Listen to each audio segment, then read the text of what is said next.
Kan na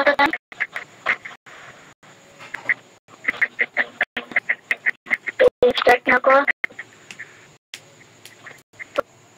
Sikit kong mga susi na bata.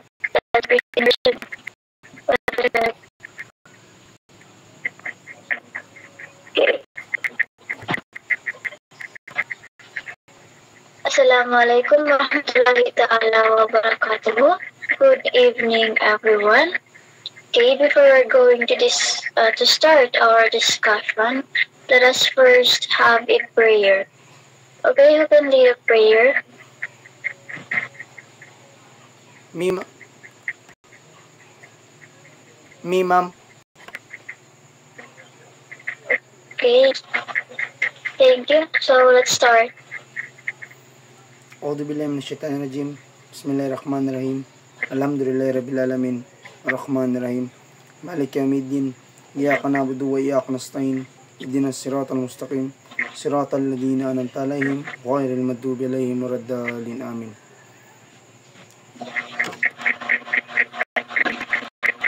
Okay, thank you so much. So now I will be checking your attendance, but before that, let me first introduce myself. I am Pretty A. Bani, your lecturer for tonight. Okay, as I call your name, say present. And also introduce yourself na rin, okay?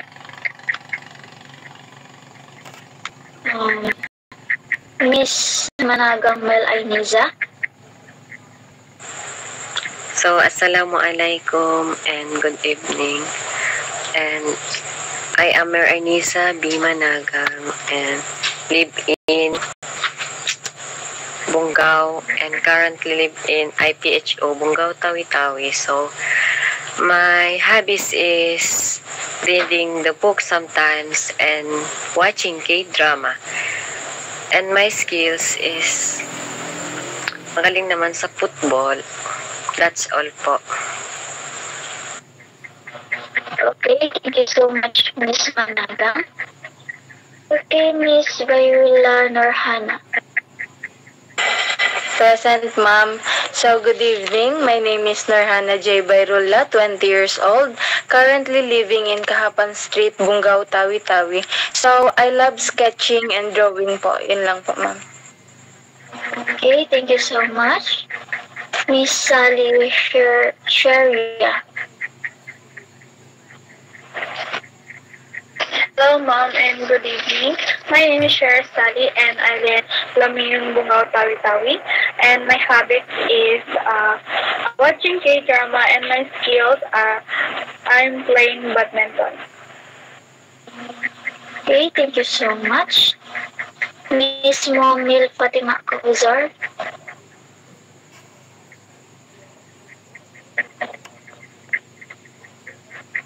And ma'am, I am Fatima Kausar A.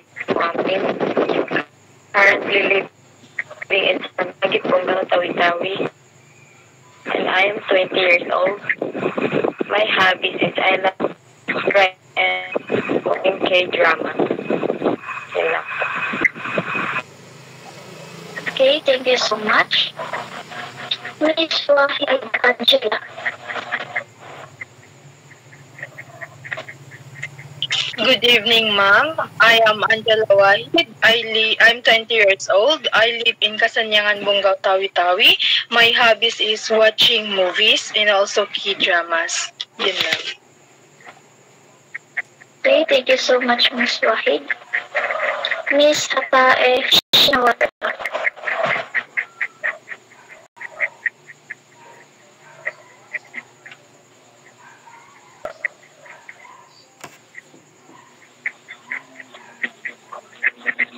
Miss Hatae. Present, Mom. My name is Shinawatra. I am Hatai. I live in Simandagit, Bungaw, Tawi-Tawi. My hobby is watching movie and also listening music. So my skills is I love cooking. Yun lang po. Okay, thank you so much. Miss Maulana Shirani. person. So, my name is Shirani Maulana. I'm 20 years old. I live in Tubigbo, Bungaw, Tawi-Tawi. My hobbies is watching movie and cooking. So, my skills is volleyball. Yun lang po, ma'am. Thank you so much. Mr. Angki Radspi. Present, ma'am. My name is Radspi H. Angki. Currently live in Pag-asa, Bungaw. So, my hobby is collecting libro ng comics. Yun po lang, ma'am. Thank you so much. Miss Napi Fatima Shaira. Hi, ma'am. My name is Fatima Shaira and Napi, 19. I live in Muslimin Street, Bungaw, Tawi-Tawi. My hobbies is writing story or novel, and I am also athlete. I am table tennis player, and I like watching K-drama. Thank you. Okay, thank you so much. Mr. Nurullah Radspi. Good evening po, ma'am. I am Rajkan Tanjirul Nurullah, currently living at Tubigtan, Bungaw, Tawi-Tawi. My hobby is playing video game. My skill po is I can play an instrument such as kulintangan. Yun lamang po. Thank you. Okay, thank you so much, Mr. Nurullah. So now, why you choose this program? So, bakit niyo ba pinili itong program na ito, everyone? Let's start with Mr. Nurullah Radskan. Pinili ko po itong program na ito dahil isa din po ito sa mga pangarap ko at isa din po ito sa mga pangarap na magulang ko para sa akin. Yun lamang po, ma'am. Okay, thank you so much, Mr. Angkit. So, I choose this course. Pinili ko itong course pagtuturo dahil gusto kong maging inspiration at gabay sa mga bata habang sila ay natututo. Yun lang po, ma'am. Okay, thank you so much. Miss Napi Fatima Shaira.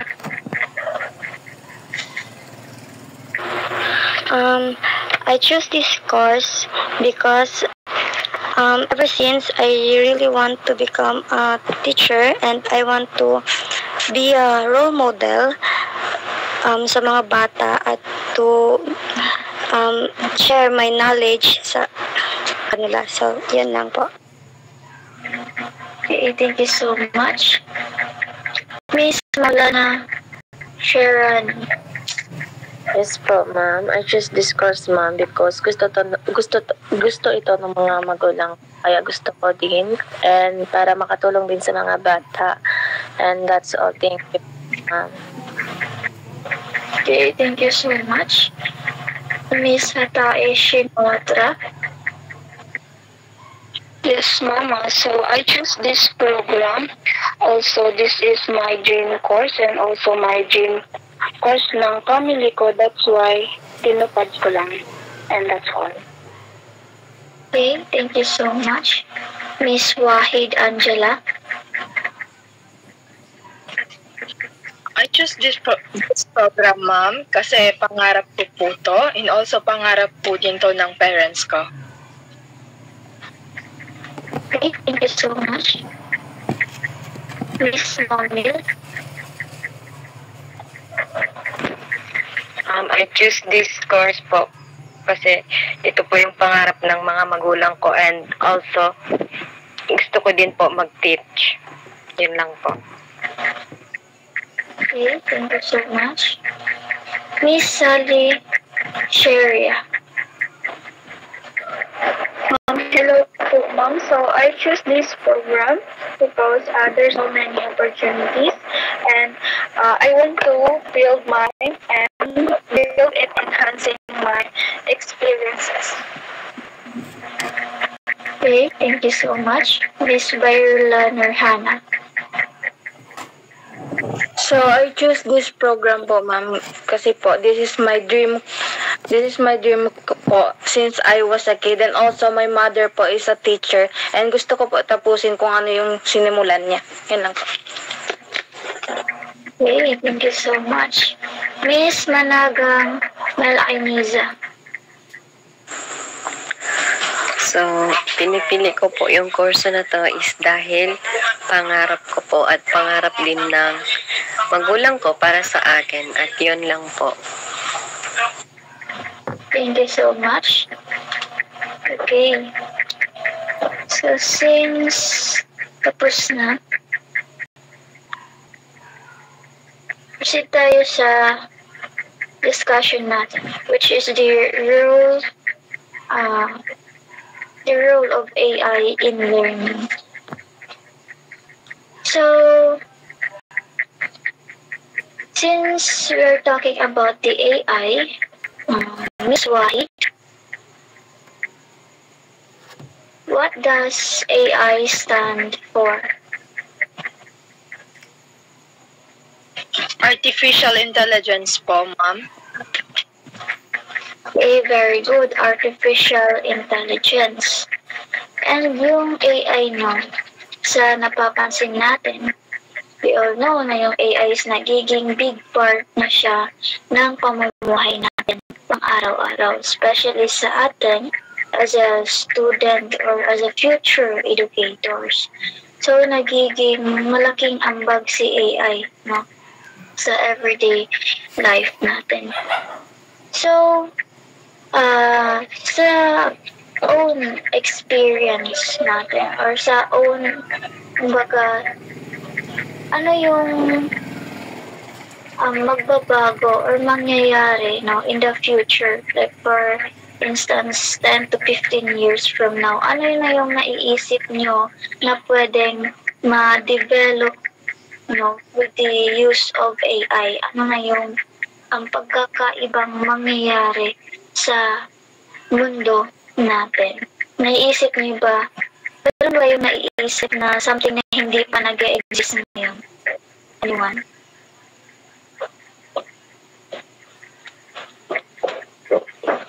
Mr. Nurullah? Ma'am, based po sa aking opinion, since we are living in the 21st century po, so in the near future po magkakaroon na po tayo ng mga advanced na technology po. Yun lamang po. Okay, magkakaroon na tayo mga advanced na technology, no? Malay natin meron ng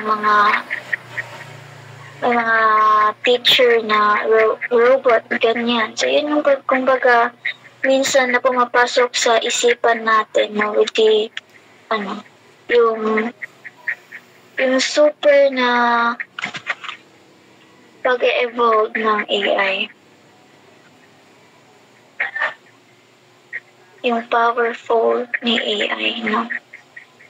So, ngayon, pupunta tayo sa the key roles of AI in learning. So, number 1, meron tayo ditong enhanced personalized learning. Kapag sinabi natin enhanced personalized learning, from the word enhance, so dito, si AI, yung role ni AI dito is para ma-enhance, ma-develop, or ma-improve yung learning style ng mga bata at matulungan ang mga student, no, when it comes to learning styles din ng mga bata. So, sinabi dito, ng AI can study how each student learns and give lessons that fit their needs.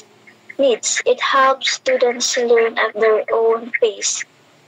So, si AI dito is tinutulungan si student, yung mga bata, para mag-learn easily, para mas maintindihan ang lesson na kung anong meron si student.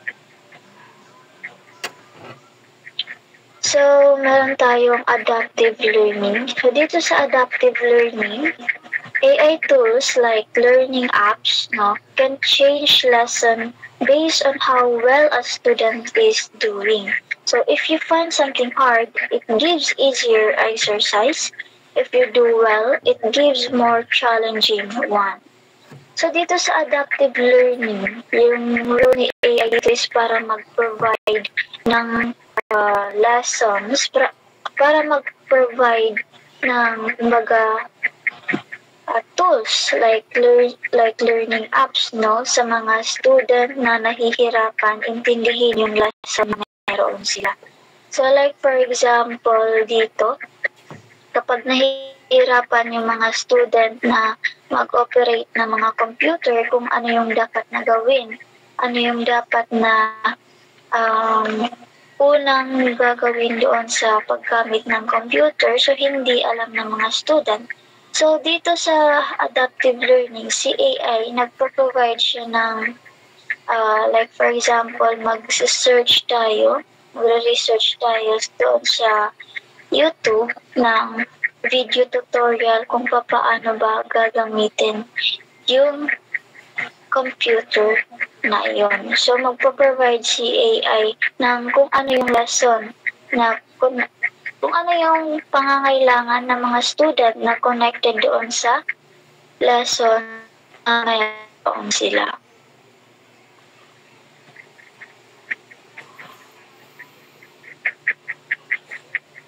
So, another example dito sa adaptive learning, na kapag si student is nahihirapan about dun sa lesson niya, so magpo-provide si AI ng, like for example, mga quizzes na easy lang para student para mas maintindihan niya yung lesson na meron siya. Kung yung si student is medyo alam na niya yung lesson, like for example, konting push na lang, perfect niya na.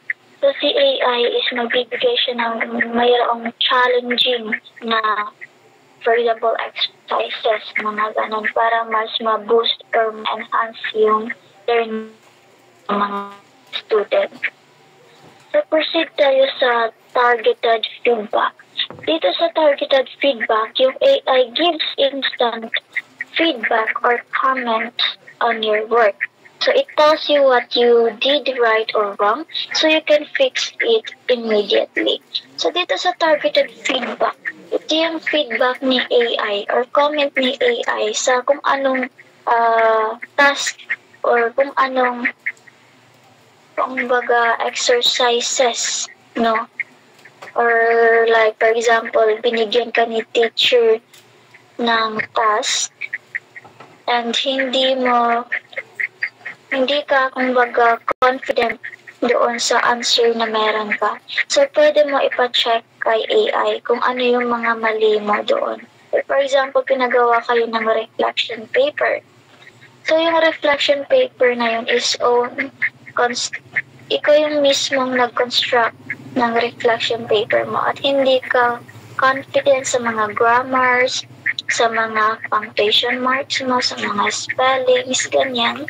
So dito sa targeted feedback, si AI, kapag ipapacheck mo kay AI yung reflection paper na pinagawa mo, magbibigay agad si AI ng feedback kung ano yung mga dapat mong i-improve doon sa reflection paper mo, kung ano yung mga wrong spellings, kung ano yung mga wrong grammars, yung mga wrong punctuation. So, i-check agad ni AI ang mga wrong na iyon. Magbibigay agad si AI ng comment or feedback doon sa task na ginawa mo or sa paperwork na ginawa mo. So, proceed tayo sa content curation. Dito naman sa content curation, AI can find or make learning materials just for you, like short videos, practice quizzes, or summaries, depending on what you need to learn more about. So, dito sa content curation, si AI is nagprovide siya ng learning materials na para sa'yo lang, na para lang sa kung ano yung need mong mas matutunan. So like for example, mayroong nahihirapan ka sa math subject. So dito sa math subject, nahihirapan ka, like kailangan mo ng video tutorial kung paano ba solve yung problem na ito. So si AI, magbibigay agad siya. Like for example, magsa-search ka, video tutorial on how to solve this problem, mga ganon siya. So tapos si AI, mag-provide siya agad ng mga short videos, na yung mga lessons or mga learnings na related sa gusto mong matutunan. So yun yung content creation.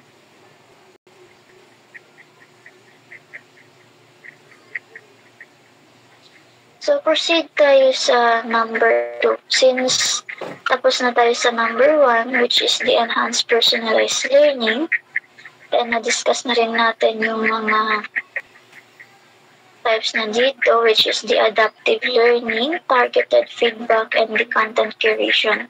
So, now proceed tayo sa number 2, the streamlining administrative and teaching workload. Dito sa streamlining and administrative, dito is pina-easier, fast, and organized na yung work. No? Yung work natin, yung work ng teacher or student na with the use of AI. Kasi sa daming mga work na mayroon ng teacher or si student, so nagiging helpful talaga si AI sa atin. No, it helps teachers by doing boring or time-consuming tasks so they can focus more on teaching and helping students. So yun na. Si AI dito is tinutulungan si teachers para gawin yung mga works na meron si teachers and also si student. So instead na mag-consume ng maraming time sa pagtuturo, or sa pag-check ng mga paperworks, ganyan si teacher, so si AI at tinutulungan niya si teacher para mas mapabilis, mas pinadali, mas organized na pag-check doon sa mga paperworks na iyon or sa works ng mga teachers. So meron tayo ditong automated grading. Dito sa automated grading, AI can check and score quizzes, essays, or other activities. So, yun yung sinabi ko pa niya. It gives results quickly, so teachers don't have to spend hours checking. So, hindi na maraming time na mag-consume. Hindi na mahihirapan si teacher na mag-check ng mga quizzes, essays, or other activities with the help of AI. So, hindi na masyadong makaka-consume ng time. Kasi si AI, magbibigay agad siya ng quickly results doon sa pangangailangan ni teacher. So, let's proceed to resource management. Dito naman sa resource management, AI can help teachers make lesson plans, worksheets, and activities fast and easier. So, dito, yung role naman dito ni AI is para tulungan si teacher gumawa ng mga lesson plan, worksheets, and other activities, no? Sa mas mabilis na pamamaraan at mas madali na pamamaraan. So, sa paggamit ng AI, no, dapat maging knowledgeable tayo, maging mindful, maging wise, maging responsible tayo sa paggamit ng AI. Kasi hindi lahat ng mga information na binibigay ni AI is factual or relevant. No? So, dapat gamitin din natin yung critical thinking skills natin kapag gagamitin natin si AI sa learning natin o sa pagtuturo natin.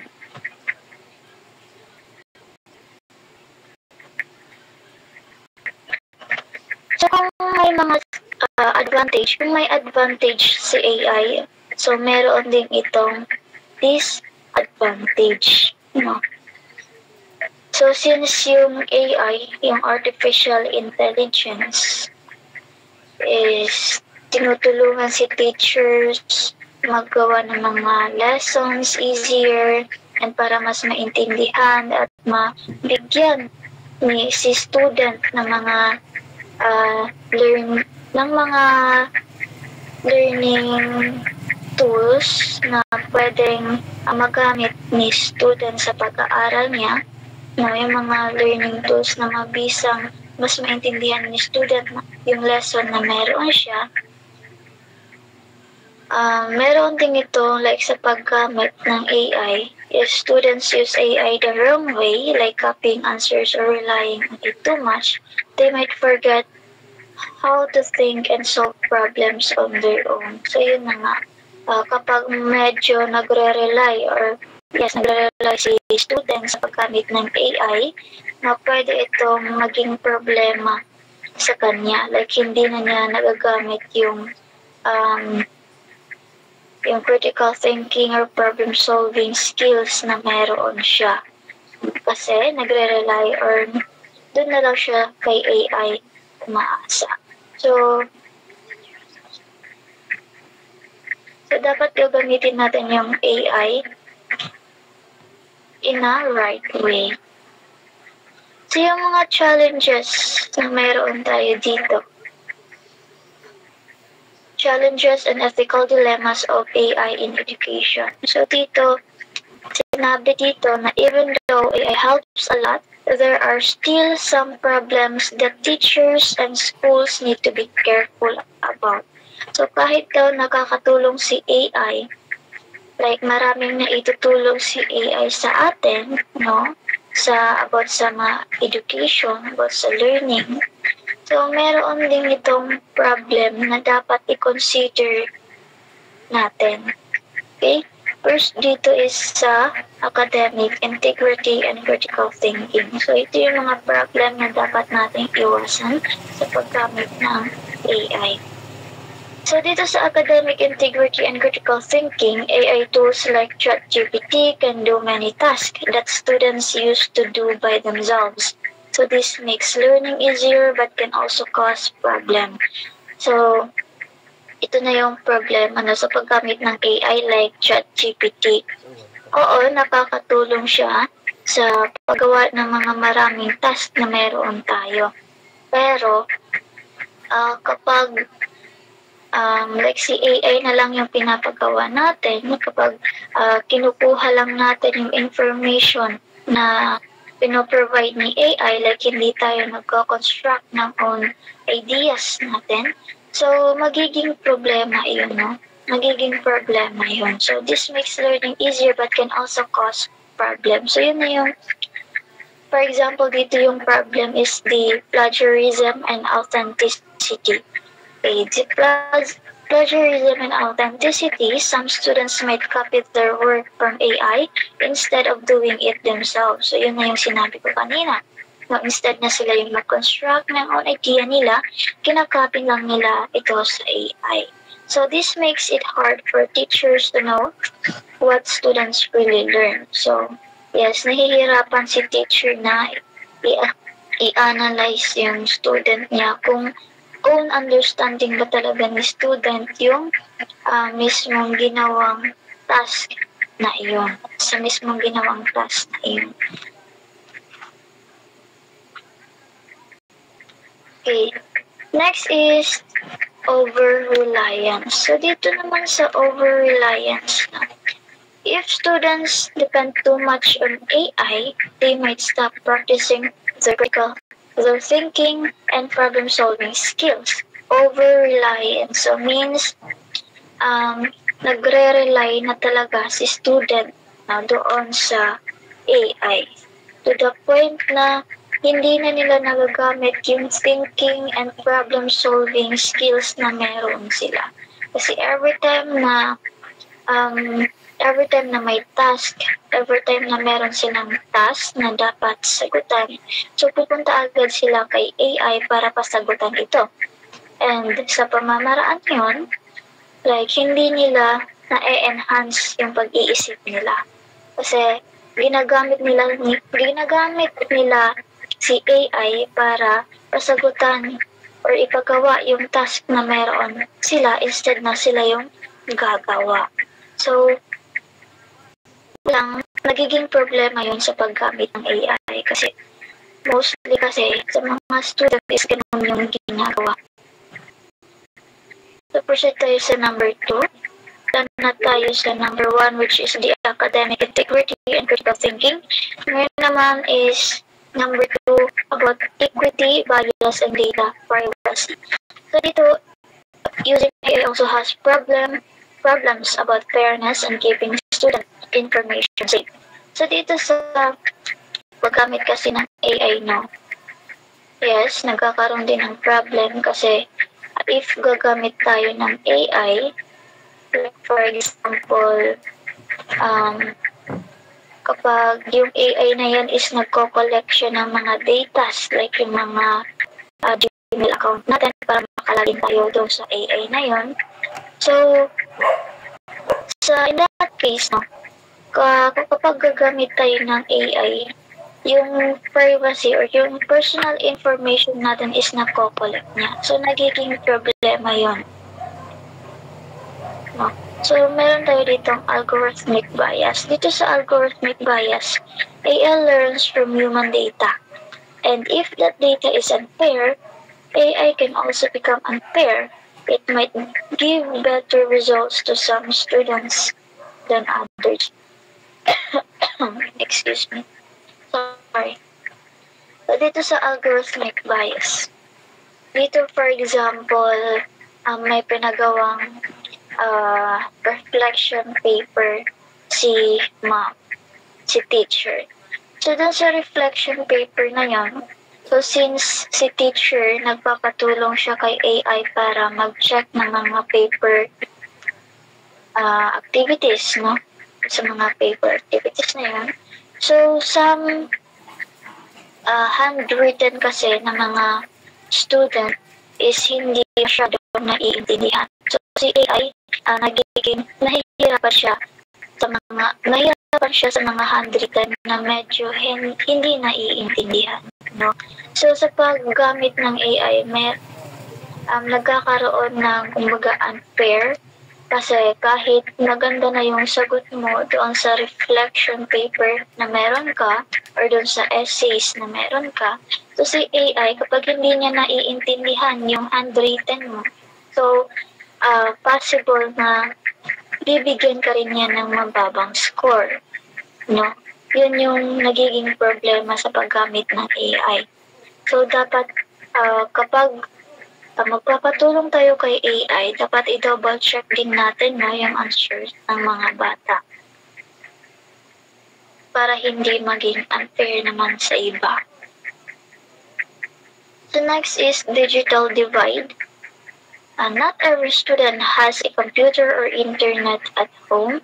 Some students can use AI tools easily while others can't. So, dito sa digital divide, ito na yung mayroong mga technology, may mga internet connection, at yung mga walang technology at walang internet connection. So, nagiging problema din to, nagiging unfair din to sa iba. Kasi, yung ibang student, kasi hindi naman lahat, no, mayroong technology or mayroong internet connection. Especially sa mga remote area na walang internet connection. Mahirap yung internet connection. Hindi naman gaano yung mga technology na meron sila. So, kumbaga, hindi sila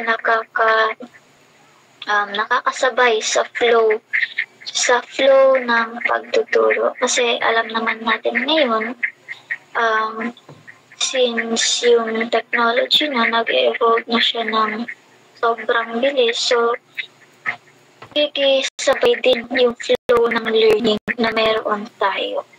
So, nahihirapan yung mga walang technology or walang internet connection. Nahihirapan sila humabol sa flow ng lesson. Ganun. So, next is the data privacy.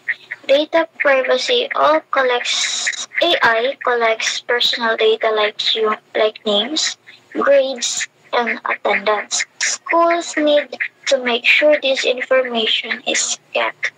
So yun na yung sinabi ko kanina, kapag gagamit tayo ng AI, nako-collect yung mga information natin, personal information natin. So today, may possible kasi na kapag, for example, na-hack yung, like, for example, yung computer na kung saan na doon tayo nagbigay ng mga information natin. So kapag na-hack yun, so mag-leak yung information na meron tayo. So nagiging problema yan kasi pwede yun makasira sa atin kasi nag-leak yung mga personal information natin na pwedeng possible na mag-lead sa pag-scam sa atin, no? Mga ganun bagay. Kasi mayroong mga information and pwede din ma-hack. For example, kapag mayroon tayong bank account, mga ganun, mga Gcash, ganyan. So kapag nag-leak kasi or nakuha ng mga hackers or scammers yung mga information na mayroon tayo, so tayo yung makakaproblema. So yun yung kumbaga challenges or problema sa paggamit ng AI. Kaya dapat maging mindful po tayo and maging knowledgeable po tayo sa pag-use ng AI. And also, sa pag-use ng AI, dapat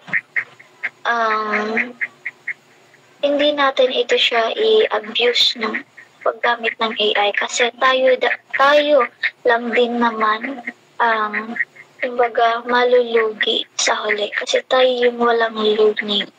Si AI is may learning pero tayo is wala kapag kay AI lang tayo magre-rely. Kapag hindi natin gagamitin yung own na pag-iisip natin or yung own learning or knowledge or skills natin. Kasi AI is mag-guide lang, magbibigay lang ng ideas kung ano yung dapat mong gawin, hindi mo kukunin yung kung ano yung answer na provide niya sa iyo. So, gagawin lang natin si AI na guides, no?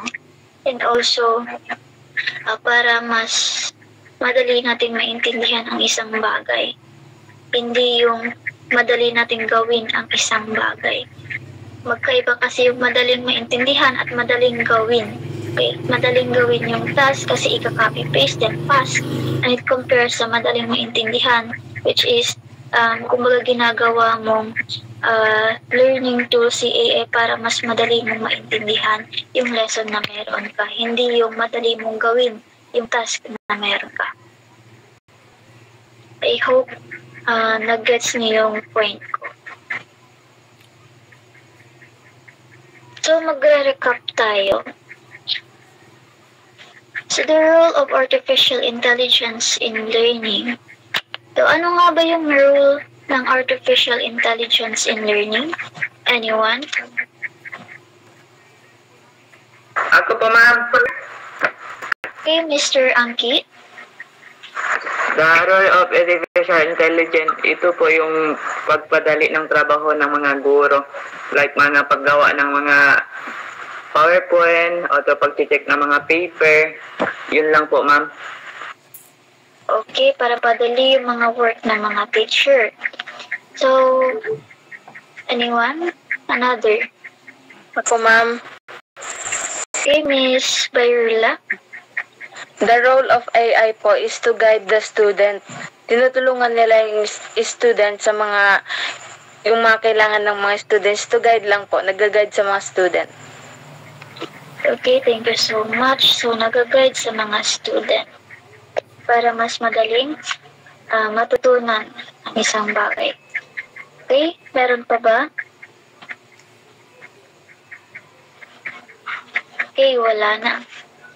So, yun na nga, yung the role of artificial intelligence sa learning is para matulungan si teacher sa mga work na meron siya, mapadali, mapabilis, mapa-easy or mapa-organize yung mga works na meron si teachers. And sa mga student naman is tinutulungan sila para mas maintindihan nila ng madali yung lesson na meron sila. Okay? Artificial intelligence or AI means machines or computers that can think and learn like humans. So, sinasabi dito, yung artificial intelligence daw is nakakapag-isip at nakakapag-learn like humans like us. Kasi bakit? Meron ba kayong idea dito?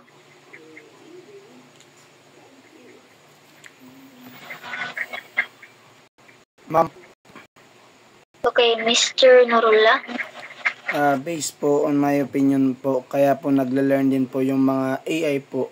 Dahil ang AI po ay ginawa ng mga tao, so tayo po ang nagbibigay ng knowledge kanila at ang AI naman po ang nagpapali o nagbibigay ng knowledge din sa mga estudyante. Yun lamang po. Okay, thanks so much, Mr. Nurullah. Okay, so sinabi din, pinag-usapan din natin, di ba, earlier in education, AI helps make learning easier, faster, and more personalized for students. So sa papaanong pamamaraan ba nakakatulong si AI para mas mapabilis at mas mapadali or more personalized yung mga work na mayroon si student?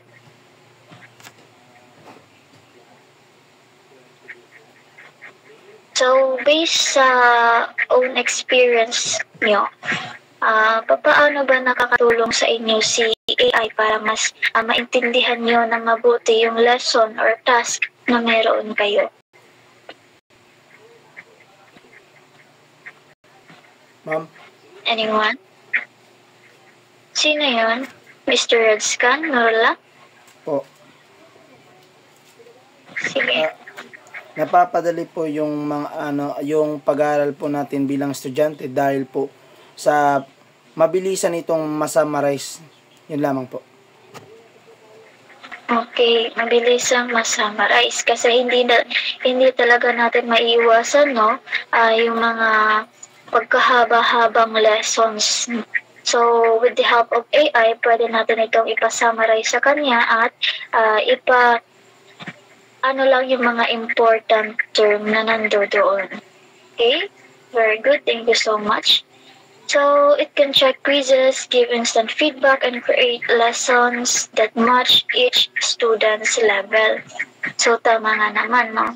Tinutulungan si teacher mag-check ng mga quizzes at magbigay ng quick or instant feedback doon sa, for example, sa task na ginagawa natin. No, chine-check kapag nagpapacheck tayo kay AI. So, nagbibigay agad siya ng feedback kung ano yung pagkakamali at kung ano yung dapat i-improve sa work natin. And also, create lesson that match each student's level. So, nagpa-provide din si AI ng mga lessons na match or na-fit sa learning style ni student. So, for teachers, AI helps by saving time. It can grade papers, make lesson plans, and track student progress. So, sa papaanong pamamaraan ba nagsisave ng time si AI sa mga teachers? Magbigay kayo ng scenario.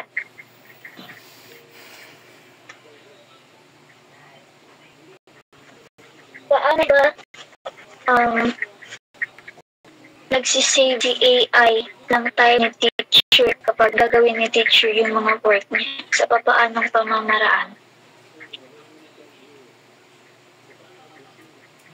Ma'am. Mr. Nurullah, give chance to others. Si Miss Angela Wahid.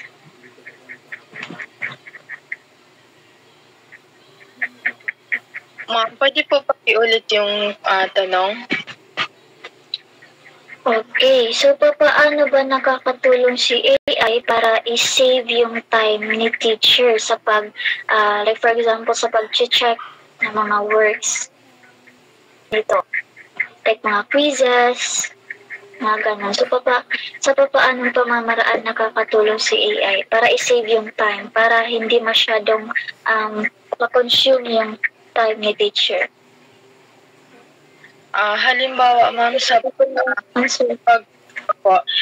halimbawa sa pag-research, like halimbawa, no, instead na si teacher magpunta sa library para mag-research para sa lessons na iyon, is yung AI ay mas nagiging napapadali ni AI yung pagre-research ni teacher is automatically kahit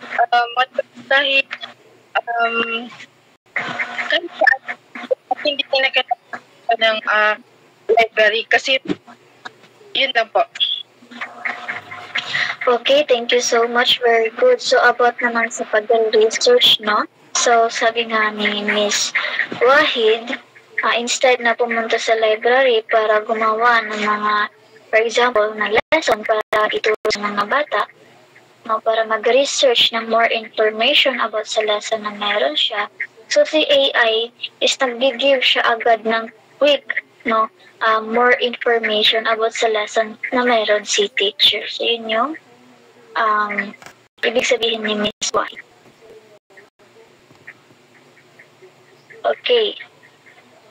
So, sinabi ko na kanina, no, para, in addition to that, no, para, like, for example, nakakasave si AI ng time ni teacher when it comes sa pag-check na mga papers, mga quizzes, essays, mga ganon. So, instead na, like, mano-mano, i-check ni teacher yung mga quizzes or yung mga exams na meron siya. So, nagpapatulong siya kay AI para mapadali yung pag-check na iyon. At walang masyadong time na mako-consume kasi nagbibigay agad si AI ng quick results doon. Okay. And also, nasabi ko rin kanina na gumagawa rin si AI ng mga lesson plans or mga worksheets, ganyan. So, sa paggawa kasi ng lesson plan, no, maraming time na mako-consume kapag mano-mano gagawin ni teacher. Halos, siguro mga days, ganyan, yung kailangan para makagawa ng lesson plan. But with the help of AI, no, 5 seconds lang or minute lang is makakagawa na agad ng lesson plan. So, doon sa pamamagitan na yon o sa pamamaraan na yon, maraming masasave na time si teacher. So, mas makakapag-focus siya sa kung ano yung ang dapat niyang gawin. Like, mas makakapag-focus siya sa pag-facilitate or guide or pagtuturo sa mga student instead na maubos yung time niya doon sa pag-check or sa paggagawa ng mga lesson.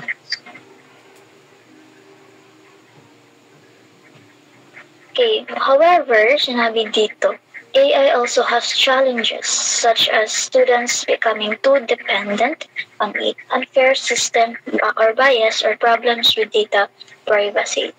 So, yun, sa paggamit ng AI is meron ding challenges.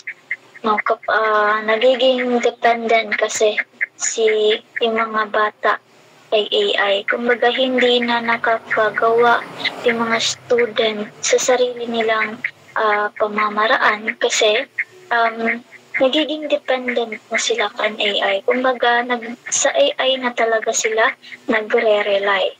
So, nagiging problema yun, no? Nagiging challenges yan sa paggamit ng AI. Kaya dapat maging responsible tayo sa paggamit nito. Gamitin lang natin sa tamang pamamaraan. Okay, overall, AI should be used as a helper, not a replacement for teacher.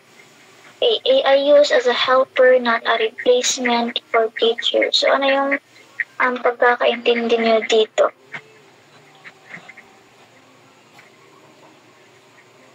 Dapat gamitin natin si AI as helper, hindi para i-replace si teacher. Anyone?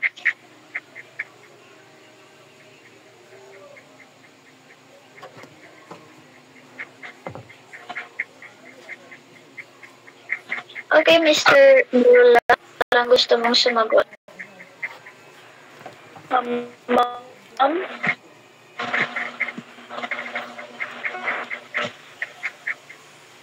Ano po yun?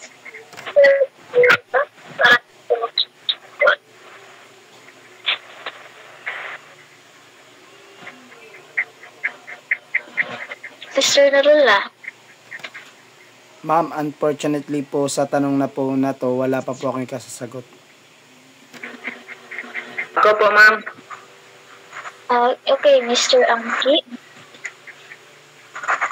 Ano po yung sagot? Ay, yung tanong.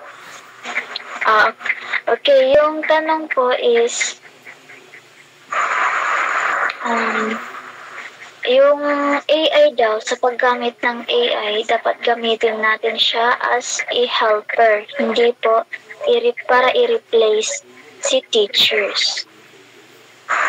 Correct, ma'am. Kasi po, yung AI, hindi natin dapat makapokus sa AI. Kasi yung AI, walang po yung emotion. Walang emotional. Walang damdamin. Yung lang po, ma'am. Okay, walang damdamin. Okay, thank you so much, Ma'am, Mr. pakiulit po Angki. yung tanong po. Ano po yun, Mr. Nurula? Pakiulit po, ma'am, yung tanong. So, yung tanong is, AI should be used as a helper, not a replacement for teachers. So, ano yung pagkakaintindi niyo dun? Bali po, ang pagkakantindi ko po, dyan po sa ano na yan. Bali, sabi po nga po ni Miss Bayrula kanina, na gamitin po natin ang AI as a guide, not a tool na para i-replace ang teacher. So means, kapag information po, kumukuha lang tayo ng reference sa AI, hindi po literal na kukunin na natin talaga lahat. Yun naman po. Okay, very good. Thank you so much. So, in conclusion nyo, the main purpose of AI in learning is not to replace teachers, but to help them. AI can do the technical work, while teachers focus on the most important things, like teaching, guiding, and inspiring students to be creative and kind. So, tama nga naman yung mga sinabi nyo. So, si AI ay yung para hindi dapat i-replace si teacher kasi si teacher lang yung makakapag-guide, makakapag-inspire sa mga student. Okay? Very good. So, proceed tayo sa main Q&A natin. Question and answer. So, I have here a few questions. Okay. First question is, how can AI help students learn better in school?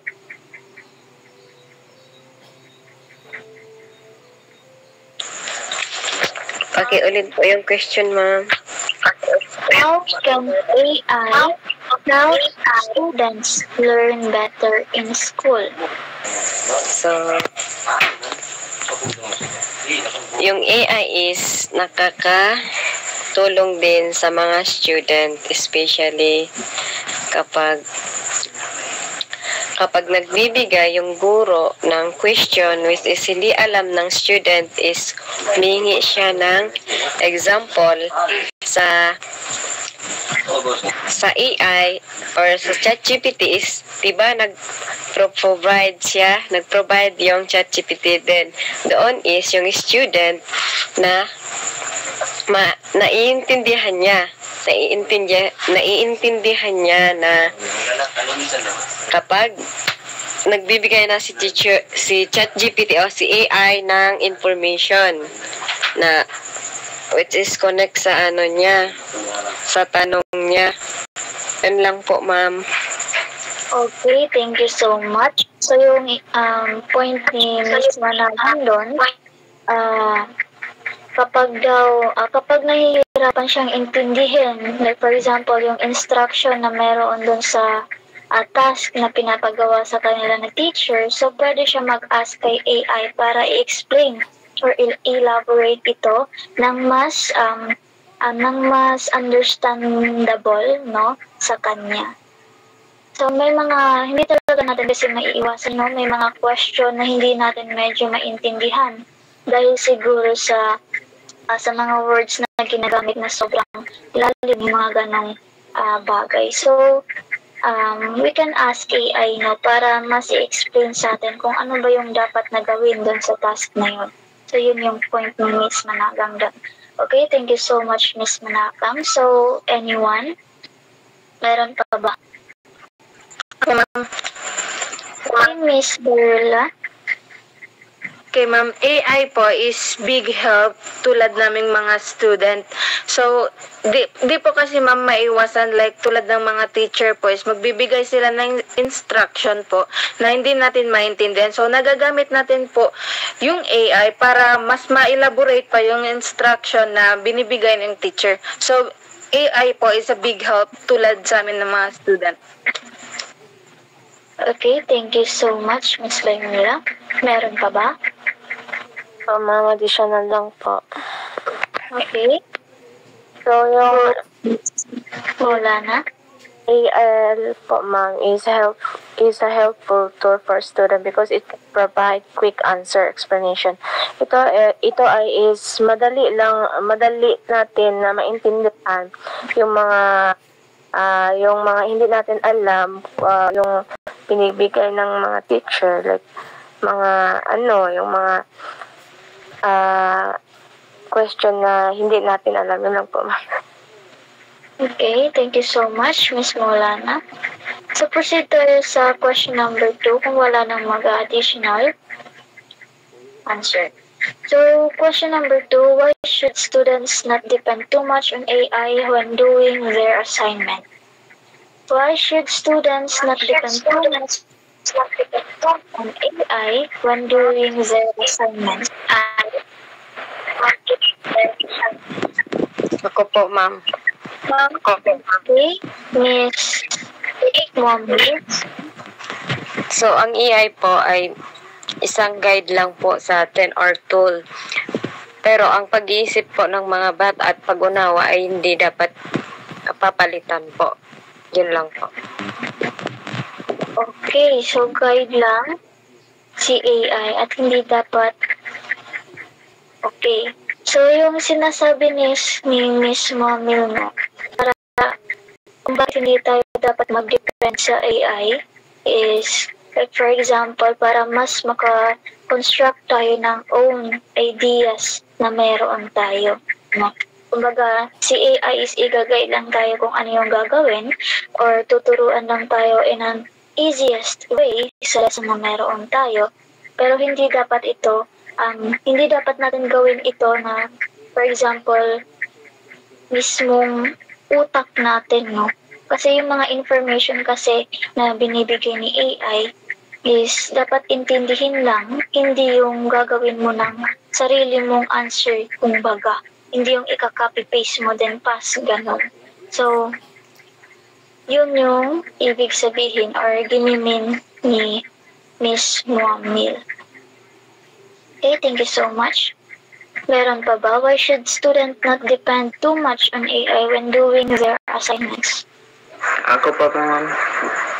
Okay, Mr. Rodsby, Angki. So hindi dapat tayo masyadong umasa sa AI kasi ang AI ay maaaring magkamali din. At ang AI wala. At kung magamit tayo ng masyadong AI, yung tao mawala na ang sariling pag-iisip. Ano po, ma'am? Okay. So, hindi dapat tayo mag-depend kan AI kasi nagbibigay din ng false information, no? Yun yung sinasabi mo. And about naman sa wala sa pag-iisip, siguro yung point mo is hindi na nagagamit yung critical thinking, hindi na na-enhance yung thinking skills or problem skills ng mga student. So, kaya hindi dapat mag-depend sa AI. Okay, thank you so much, Mr. Angki. Meron pa ba? Yung mga hindi naman nakasagot. Ma'am? Sino? Miss Sa. For Additional po, ma'am, so sabi nga po nila na hindi po dapat mag-rely sa AI, that's because may mga maling information na binibigay yung AI. And also, dapat po maging maingat po talaga tayo when it comes to AI and protect our data privacy, and also para po maging honest po tayo sa sarili natin. Okay, thank you so much para maging honest nga naman, di ba? Sa sarili natin lang po tayo.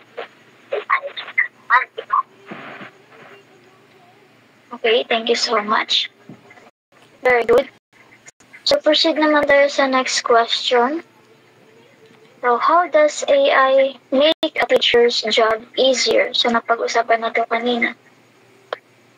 How does AI make a teacher's job easier? Ako po, ma'am. Sino po yan? Miss na PE? Yes po. Okay. Napapadali yung gawain ng teacher with AI kasi in any ways, in different ways po. Number one is yung pag-check ng syempre test paper kasi mayroon ng apps na isang picture lang ng test paper, nandun agad yung yung score, at yung sa lesson, para sa mga lesson or something na ituturo ng mga teacher, so naggagawa din sila ng help sa AI para mapadali yung ituturo nila. Yun lang po. Okay, thank you so much. Very good. So, para matulungan si teacher na mag-check ng mga paperworks and also gumawa ng mga lesson plan. Okay? Thank you so much. So, meron pa ba? Miss Hatay. Miss Angela. Sige, Miss Angela. Additional lang po, ma'am, no? Si AI po is nakakatulong din sa teacher na nakakakuha kasi si teacher ng idea doon sa AI. And also po, nakakakuha din si teacher ng mga strategies na gagamitin niya sa pagtuturo with the help of AI. Okay, thank you so much. So, nakakakuha ng mga strategies, no? Okay, very good. Kasi, totoo nga naman, kapag meron tayong gustong or i-discover or malaman or gamitin sa pagtuturo natin na strategies, pwede tayo mabigyan ng idea ni AI. Okay? Thank you so much. Meron pa ba?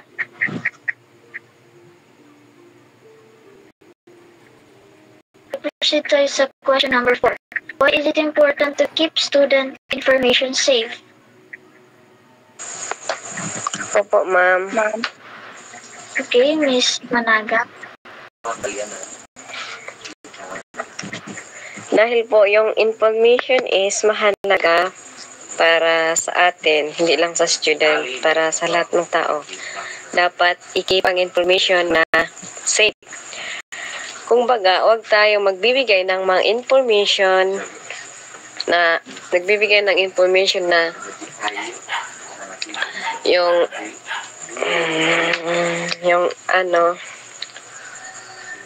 information na hindi maganda or magsishare ng mga information na it is important sa'yo dahil minsan, di ba yung sinabi mo kanina is Pwede mas ka. meron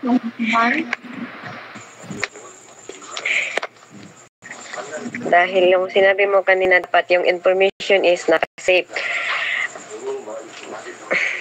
Kaya. Ito lang, ma'am, di ko na kaya.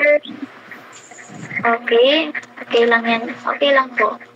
Okay, yung information daw is dapat safe para ma-avoid natin yung mga scammers or yung mga hackers na pwede makasira sa personal information or sa privacy na mayroon tayo. Okay, thank you so much. Ang Managang, no? Okay, meron pa ba? Ma'am, additional lang po. Okay, Miss Hatay. Yes po, dapat po ma'am naka-secured yung mga privacy natin or information natin para, yun na nga, sabi nga nila, para hindi po tayo ma-scam. So that's why ikikip po natin yung mga information like for mga cellphone number or what's yung mga password natin. Dapat po naka-privacy po siya. And that's all po. Okay, very good. Thank you so much. Additional, ma'am. Mr. Narula? Tulad po ng sinabi nila na kailangan po i-keep yung mga privacy na mga important information natin. Tulad po ng mga cellphone number, password ng bank account dahil po posible po magkaroon ng identity fraud o manakaw ang identity natin at gamitin ng ibang tao sa pang-scam din ng ibang tao. Yun lamang po. Okay, very good. Thank you so much. Wala na ba? Okay, proceed tayo sa number 5 question. In your own opinion, can AI replace teachers? Why or why not?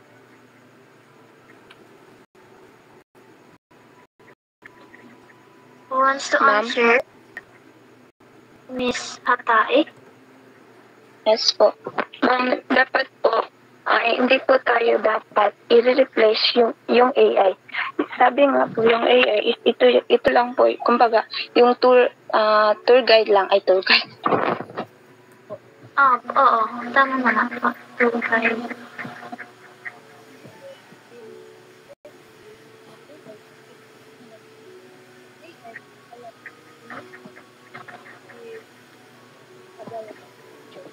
And yun lang po. Okay. Thank you so much, Miss Atae. Meron pa ba? So, bakit hindi dapat i-replace si teacher? Can AI replace teachers? Why or why not? Ma'am, So, na-replace ba ni AI si teachers? Sino po yan? narula, ma'am. Mr. Bula? Okay. I think, ma'am, di po kayang i-replace ni AI si teacher. Kasi nga po, si teacher lang po ang nakakapagbigay ng experience sa mga bata. Unlike po si AI po is gumagamit lang po ng mga information na nakukuha lamang sa iba. Unlike naman po sa si teacher, kaya niya po bigyan ng experience. Kasi nga, sabi nga nila, learning through experience. Yun lamang po. Okay, very good. Learning through experience at si teacher lang ang nakakapagbigay nun. Diba? So, sa own experience naman natin, no, mas nakakapag-learn tayo through our experiences and mas effective yun. Okay, thank you so much, Mr. Nurullah. Very good. So, ngayon, since marami na tayong napag-usapan, no, about sa AI, siguro naman marami naman kayong natutunan ngayong gabi. So, yung last question ko, okay, ano yung natutunan nyo sa lesson natin ngayon? Ma'am, Sino po yun? Miss Sally? yes po ma'am. So, I learned, yung natutunan ko po ngayong gabi is, hindi lang po tayo mag-rely sa AI because AI is tool guide lang po. And may mga mali din pong information na binibigay yung AI. So, yan lang po. So, huwag lang po tayo mag-focus or mag-rely po sa AI. Okay, thank you so much. So, about sa challenges or problems sa paggamit sa AI yung sinabi niya, no, dapat hindi maging over-reliance sa paggamit nito. So, anyone? Meron pa ba?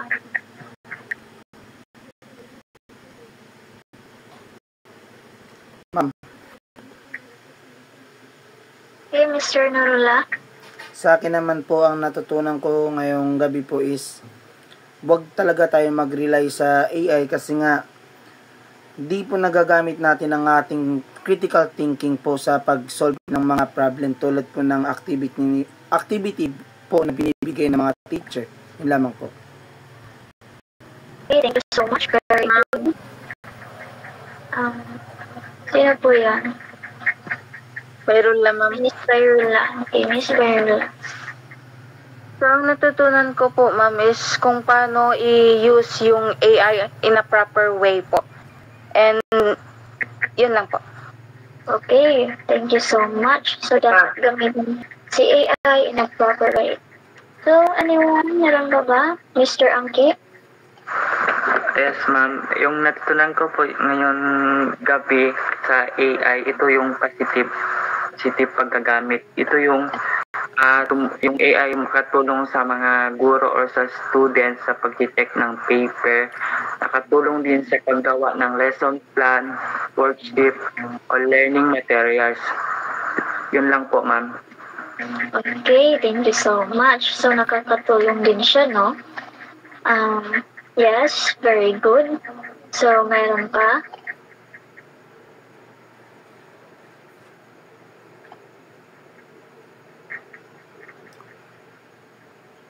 Sige, si Miss... Sino pa ba yung hindi naka-answer?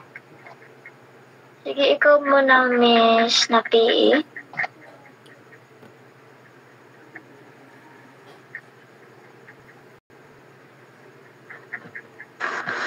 Yes, ma'am. Ang tunan ko po sa lesson na natin ngayon is yun na nga, huwag masyadong mag-rely sa AI dahil hindi naman hawak ni AI yung knowledge na natin kasi ang temporary or hindi siya panghabang buhay na nandito sa atin, kaya kailangan pa rin natin mag-learn on our own at yung AI is para lang makatulong sa atin or tutulong lang sa ating kaalaman or knowledge. Yan lang po. Okay, para matulungan or ma-enhance yung kaalaman na meron tayo. Thank you so much, Miss Napi. Miss Angela. So, yung natutunan ko po ngayong gabi sa lessons na ito is wag po tayo yung natutunan ko po is dapat i-keep natin yung privacy natin para hindi po tayo ma-scam at hindi makuha yung identity natin para gamitin ng iba na pang-scam naman sa iba. Yun lang po. Okay, very good. Thank you so much. Okay, meron pa? Miss Sally? Po, ma'am.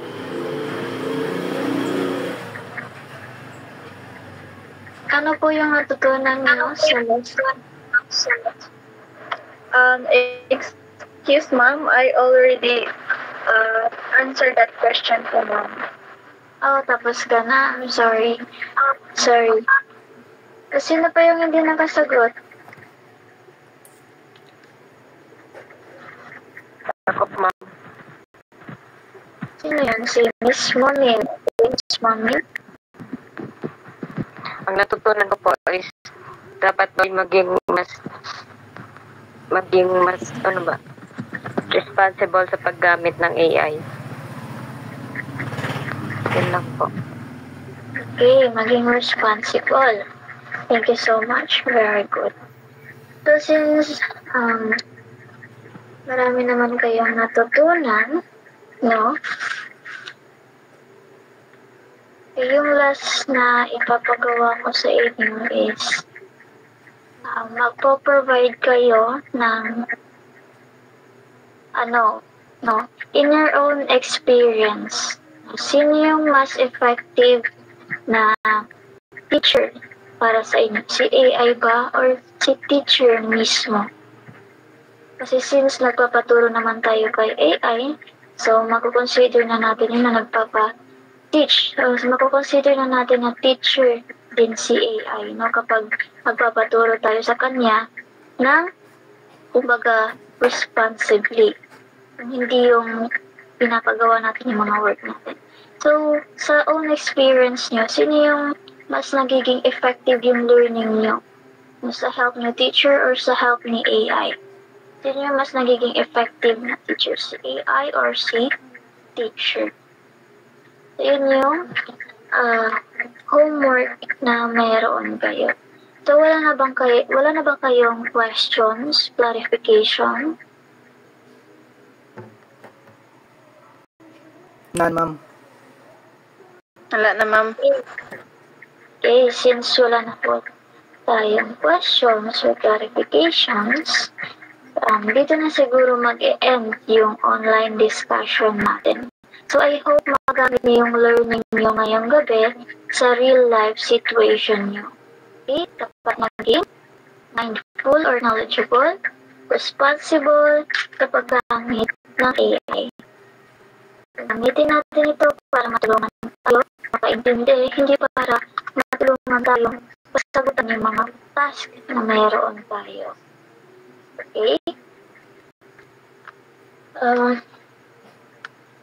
Okay, hanggang dito na lang po. I hope na nag-learn kayo ng marami sa lesson natin ngayong gabi. So, dito na lang. You can sleep na. Okay? Good night, everyone. Night, ma'am. Bye. Good night, ma'am. Bye. Safe. Good night po, classmates.